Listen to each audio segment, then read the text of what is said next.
tides of March are come.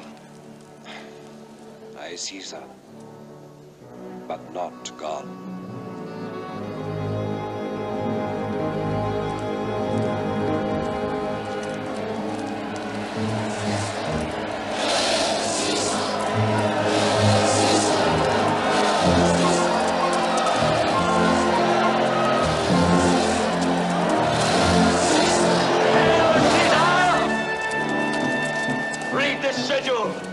Just desire you to read at your best leisure this his humble suit. Who Caesar, read mine first, for my suit touches Caesar nearer. Read it, great Caesar. What touches us ourselves shall be last served. Delay not, Caesar. Read it instantly. What, is the fellow mad? But urge you your petitions in the street. Come to the Capitol.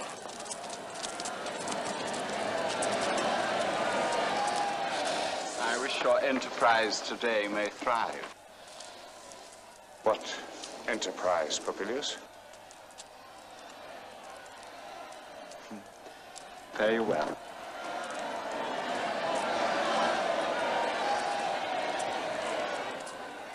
What said Popilius, Lena? We wish today our enterprise might thrive. I fear our purpose is to discover it. Look how he makes to Caesar, mark him. Task be sudden, for we fear prevention. Brutus, what shall be done? If this be known, Cassius or Caesar never shall turn back, for I will slay myself. Cassius, be constant. Popilius, Lena speaks not of our purposes, for look, he smiles, and Caesar doth not change.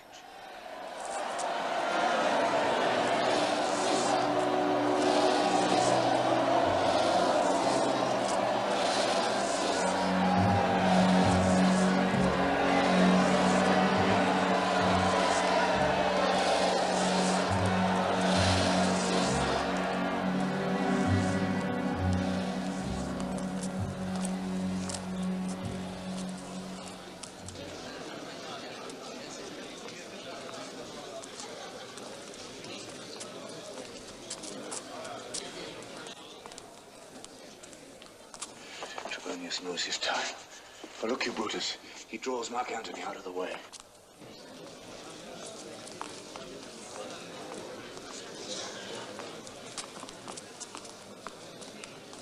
Where is Metellus Simba?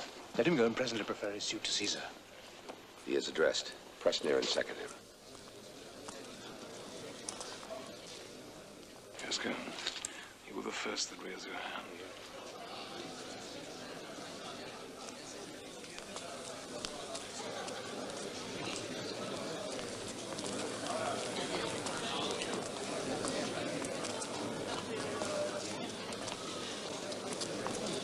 Are we all ready? What is now amiss that Caesar and his Senate must redress? Most high, most mighty, and most puissant Caesar, Metellus Simba throws before thy seat an humble heart. I must prevent thee, Simba. These couchings and these lowly courtesies might fire the blood of ordinary men and turn preordinance and first decree into the law of children. Be not fond to think that Caesar bears such rebel blood that will be thawed from the true quality with that which melteth fools. I mean sweet words, low crooked curtsies, and base spaniel fawning. Thy brother by decree is banished. If thou dost bend and pray and fawn for him, I spurn thee like a cur out of my way. No, Caesar doth not wrong, nor without cause will he be satisfied. Is there no voice more worthy than my own to sound more sweetly in great Caesar's ear for the repealing of my banished brother? I kiss thy hand, but not in flattery, Caesar. Desiring thee that Publius Simba may have an immediate freedom of repeal. What? Brutus?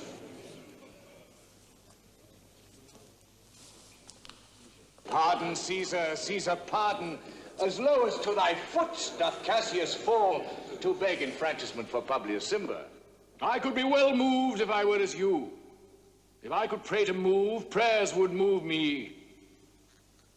But I am constant as the northern star, of whose true fixed and resting quality there is no fellow in the firmament. The skies are painted with unnumbered sparks. They are all fire, and every one doth shine. But there's but one in all doth hold his place. So in the world, 'tis furnished well with men, and men are flesh and blood and apprehensive. Yet in the number I do know but one, that unassailable holds on his rank unshaped of motion, and that I am he. Let me a little show it even in this, that I am constant. Simba should be banished, and constant to remain to keep himself. Oh, Caesar! Hence, wilt thou lift up Olympus? Great Caesar. Doth not Brutus bootless kneel? Speak! Hands for me!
Et tu, Brute!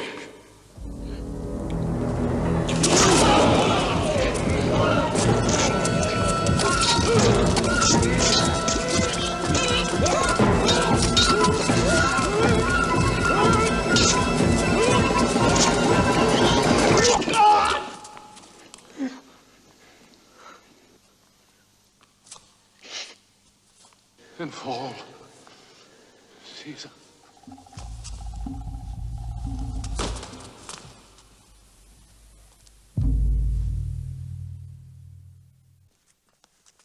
Liberty! Freedom! Tyranny is dead! Run hence! Proclaim! Cry it about the streets! Some to the common pulpits and cry out, liberty, freedom, and enfranchisement! People and senators, be not affrighted! Why not?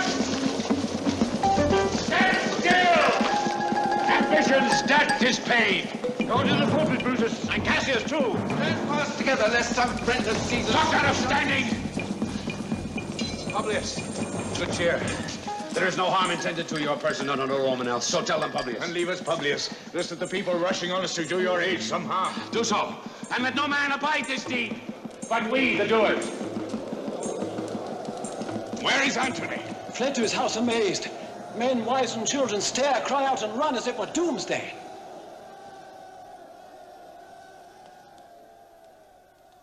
Stoop, Romans, stoop. And let us bathe our hands in Caesar's blood. Then walk we forth even to the marketplace, and waving our red weapons o'er our heads, let's all cry peace, freedom, and liberty. Stoop then and wash.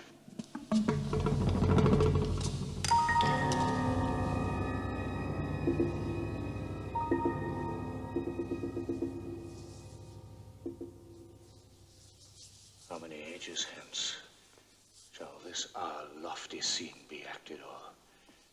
States unborn and accents yet unknown. How many times shall Caesar bleed in sport, but now on Pompey's basis lies along no worthier than the dust? So oft as that shall be, so often shall the not of us be called the men who gave their country liberty.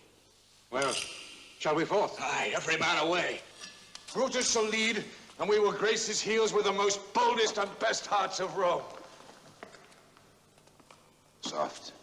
Who comes here?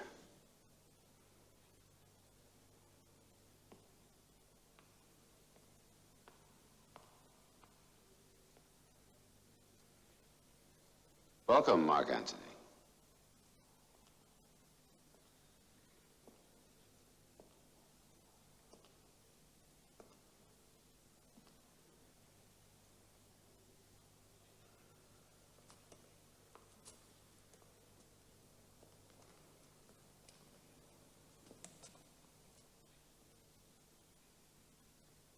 Almighty Caesar, dost thou lie so low? Are all thy conquests, glories, triumphs, spoils, shrunk to this little measure? Fare thee well.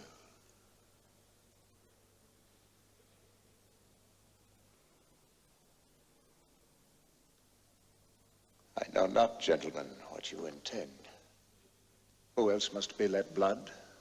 Who else is rank? If I myself, there is no hour so fit as Caesar's death hour, nor no instrument of half that worth as those your swords, made rich with the most noble blood of all this world. I do beseech ye, if you bear me hard, now, whilst your purpled hands do reek and smoke, fulfill your pleasure. Live 1,000 years, I shall not find myself so apt to die. No place will please me so, no mean of death is here by Caesar and by you cut off, the choice and master spirits of the age. Go, Antony. Beg not your death of us, though now we must appear bloody and cruel, as by our hands, and this our present act you see we do.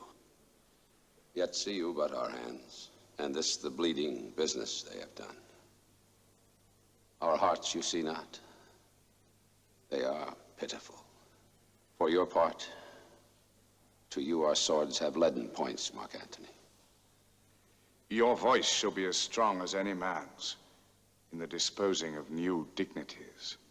Only be patient till we have appeased the multitude beside themselves with fear, and then we will deliver you the cause why I, that did love Caesar when I struck him, have thus proceeded. I doubt not of your wisdom. Let each man render me his bloody hand.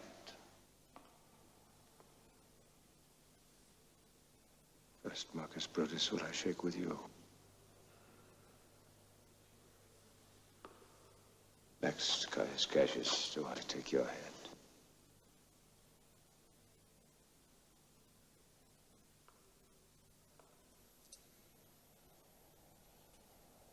Caesar, if thy spirit look upon us now, shall it not grieve thee dearer than thy death to see thy Antony making his peace, shaking the bloody fingers of thy foes, most noble in the presence of thy corpse?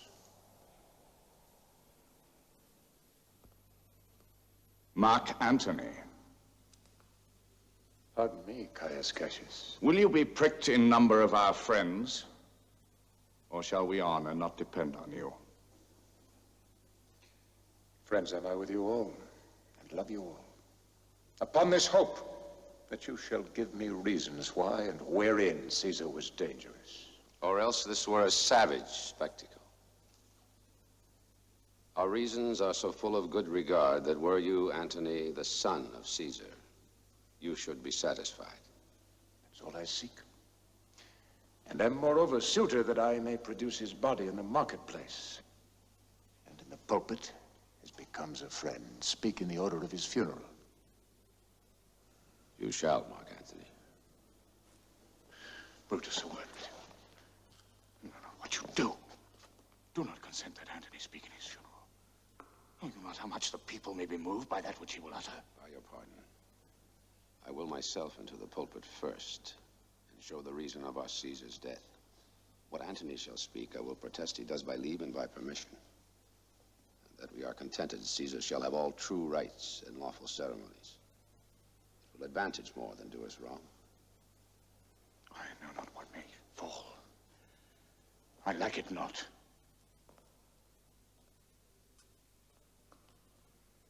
Mark Antony. Here, take you Caesar's body.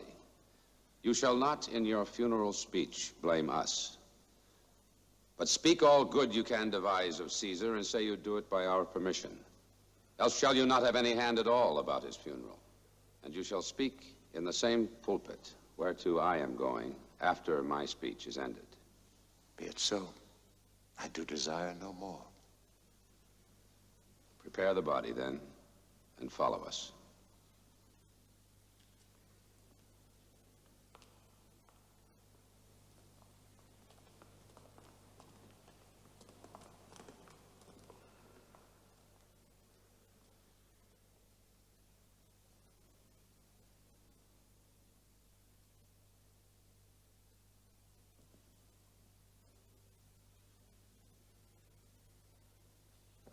Pardon me, thou bleeding piece of earth, that I am meek and gentle with these butchers. Thou art the ruin of the noblest man that ever lived in the tide of times.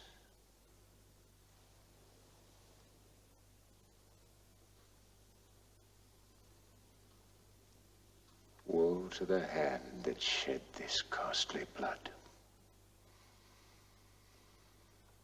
Over thy wounds now do I prophesy.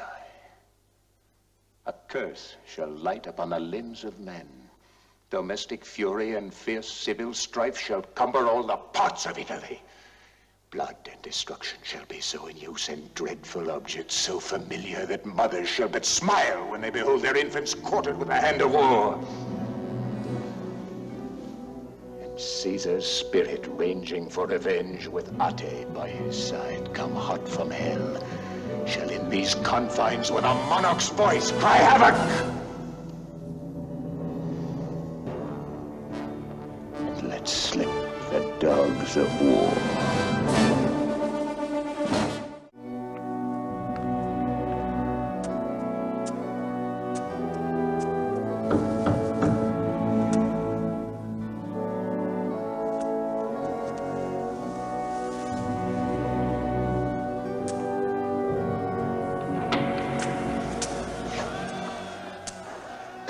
Sir Octavius Caesar, do you know? I do, Mark Antony.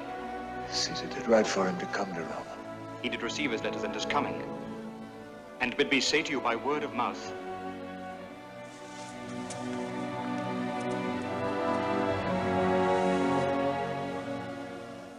O Caesar. Passion I see is catching. Is your master coming? He lies this night within 7 leagues of Rome. Here's a morning Rome, a dangerous Rome. No Rome of safety for Octavius yet. Ride hence and tell him so. Yet stay a while, till I've borne this corpse into the marketplace. And tried there how the people take the cruel issue of these bloody men.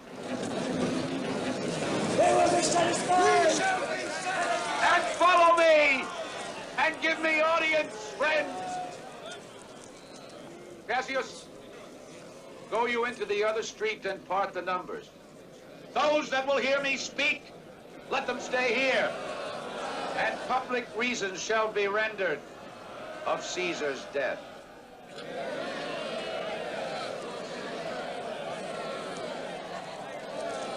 The noble Brutus is ascending! Silence!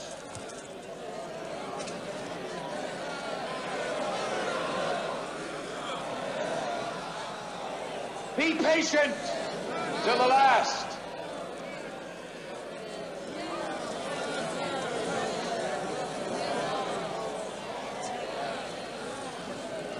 Romans, countrymen, and lovers, hear me for my cause, and be silent that you may hear. Believe me for mine honor, and have respect for mine honor that you may believe. Censure me in your wisdom, and awake your senses that you may the better judge. If there be any in this assembly, any dear friend of Caesar, to him I say that Brutus' love to Caesar was no less than his. If then that friend demand why Brutus rose against Caesar, this is my answer. Not that I loved Caesar less, but that I loved Rome more. Had you rather Caesar were living and die all slaves? Or that Caesar were dead to live all free men?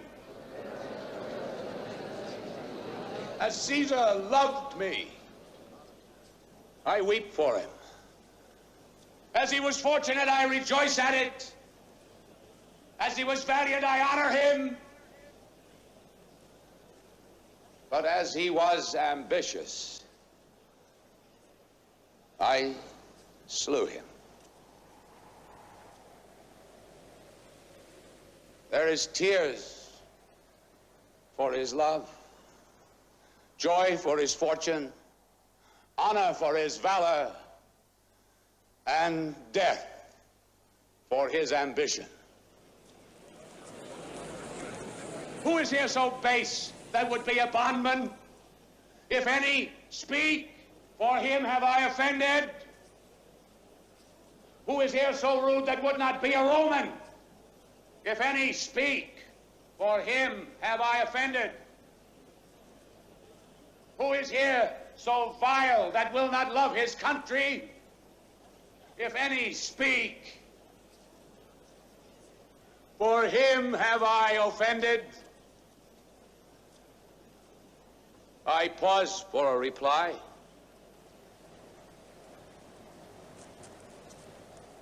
None, Brutus! None! Then none have I offended. Here comes his body, mourned by Mark Antony, who, though he had no hand in Caesar's death, shall receive the benefit of his dying, a place in the Commonwealth, as which of you shall not?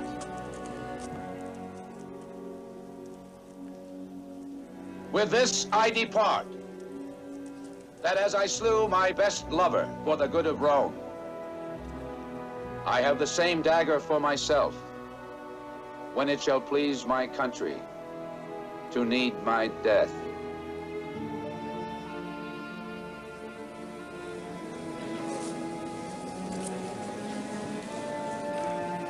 Live, Brutus! Child! Live, Brutus! Give him a statue with his ancestors! Let him be Caesar! Caesar's better part shall be crowned in Brutus! We'll bring him to his house with shouts and clamors! My countrymen! Peace! Silence! Peace! Brutus speaks! Peace!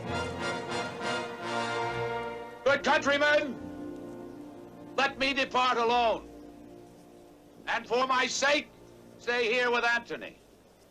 Do grace to Caesar's corpse, and grace his speech tending to Caesar's glories, which Antony, by our permission, is allowed to make.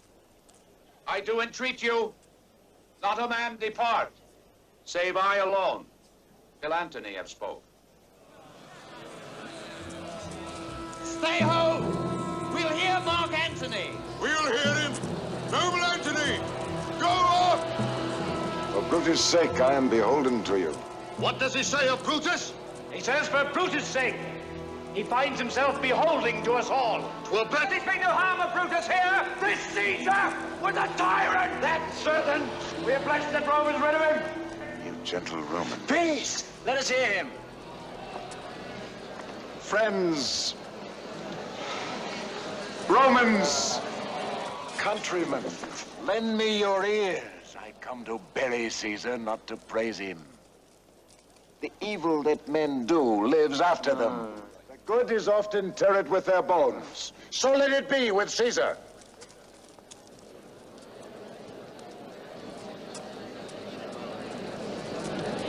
The noble Brutus hath told you Caesar was ambitious. If it was so, it was a grievous fault. And grievously hath Caesar answered it. Here, under leave of Brutus and the rest, for Brutus is an honorable man. Aye. So are they all honorable men. Come I to speak in Caesar's funeral. He was my friend, faithful and just to me. But Brutus says he was ambitious. And Brutus is an honorable man. He hath brought many captives home to Rome, whose ransoms did the general coffers fill. Did this in Caesar seem ambitious, when that the poor have cried, Caesar hath wept? Ambition should be made of sterner stuff. Yet Brutus says he was ambitious. And Brutus is an honorable man. You all did see that on the Lupercal I thrice presented him a kingly crown which he did thrice refuse. Was this ambition? Yet Brutus says he was ambitious. And sure, he is an honorable man. I speak not to disprove what Brutus spoke, but here I am to speak what I do know. You all did love him once, not without cause. What cause withholds you then to mourn for him? Judgment, thou art fled to brutish beasts, and men have lost their reason.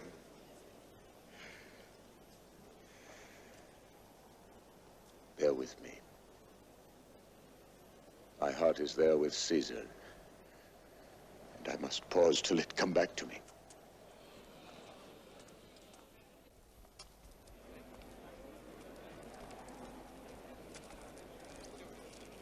Methinks there is much reason in his sayings. If thou consider rightly of the matter, Caesar has had a great wrong. Has he, masters? I fear there will a worse come in his place. Mark ye his words. He would not take the crown. Therefore, 'tis certain he was not ambitious. There's not a nobler man in Rome than Antony. But yesterday, the word of Caesar might have stood against the world. Now lies he there, and none so poor to do him reverence. Oh, masters, if I were disposed to stir your hearts and minds to mutiny and rage, I should do Brutus wrong, and Cassius wrong, who you all know are honorable men. I will not do them wrong. I'd rather choose to wrong the dead, to wrong myself and you, than I would wrong such honorable men. But here's a parchment with the seal of Caesar. I found it in his closet. 'Tis his will. Let but the commons hear this testament, which, pardon me, I do not mean to read. And they would go and kiss dead Caesar's wounds and dip their napkins in his sacred blood. Yea, beg a hair of him for memory, and dying, mention it within their will. The will!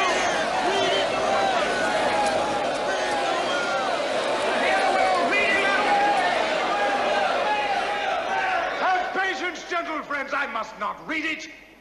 It is not meet you know how Caesar loved you. You are not wood, you are not stones, but men. And being men, hearing the will of Caesar, it will inflame you, it will make you mad. 'Tis good you know not that you are his heirs. For if you should, oh, what would come of it? No,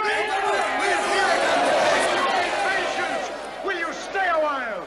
I have overshot myself to tell you of it. I fear I wrong the honorable men whose daggers have stabbed Caesar. I do fear it. They were traitors on the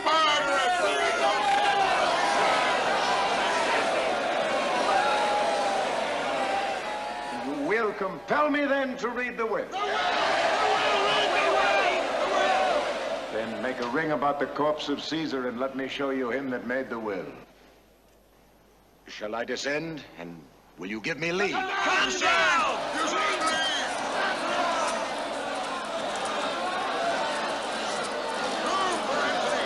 So stand back. Stand far off.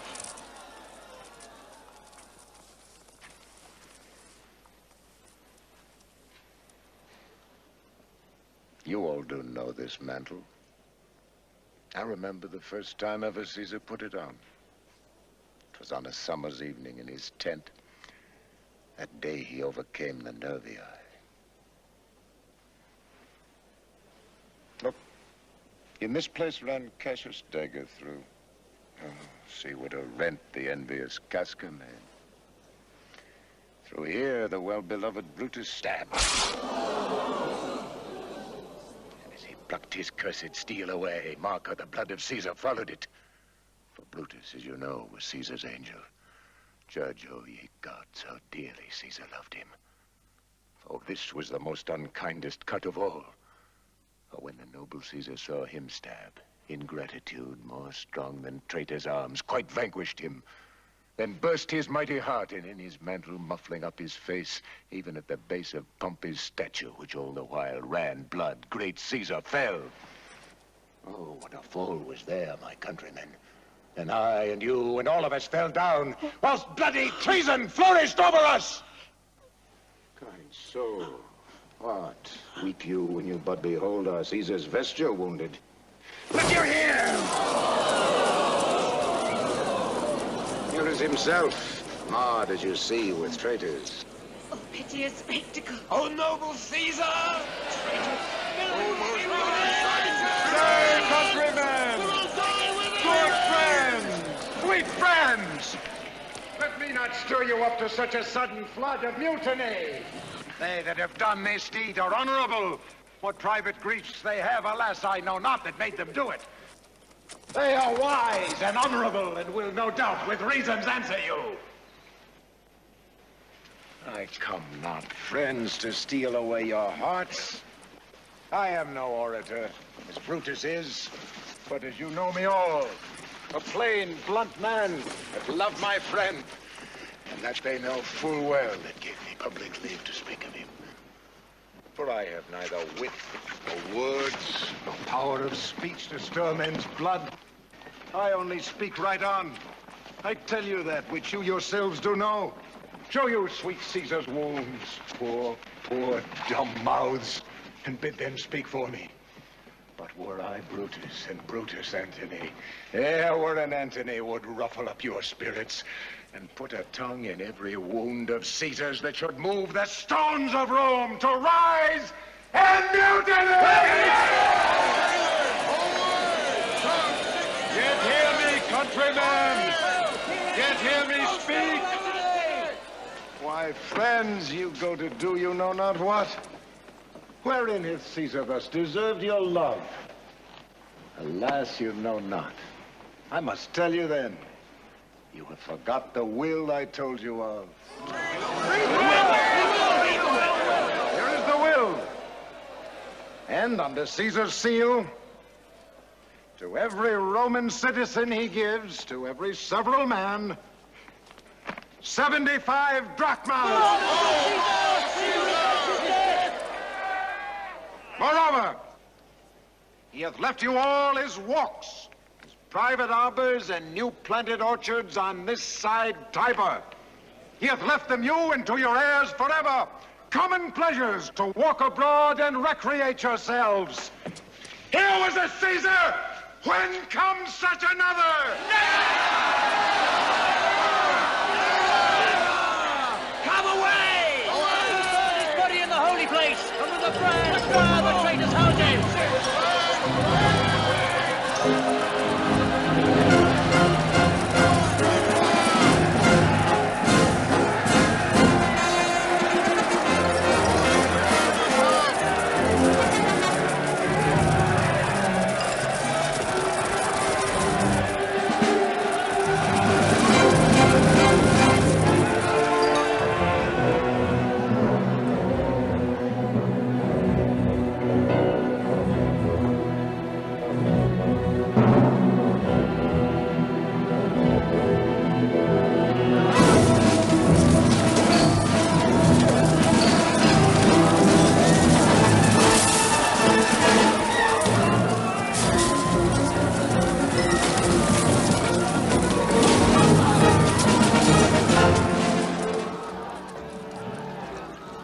Now let it work. Mischief, thou art afoot. Take thou what course thou wilt. How now, fellow? Sir, Octavius has already come to Rome. Where is he now? He and Deborah are at Caesar's house. He comes upon a wish. Fortune is merry, and in this mood will give us anything. I heard him say Brutus and Cassius are rid like madmen through the gates of Rome. Belike they had some notice of the people. How I had moved them.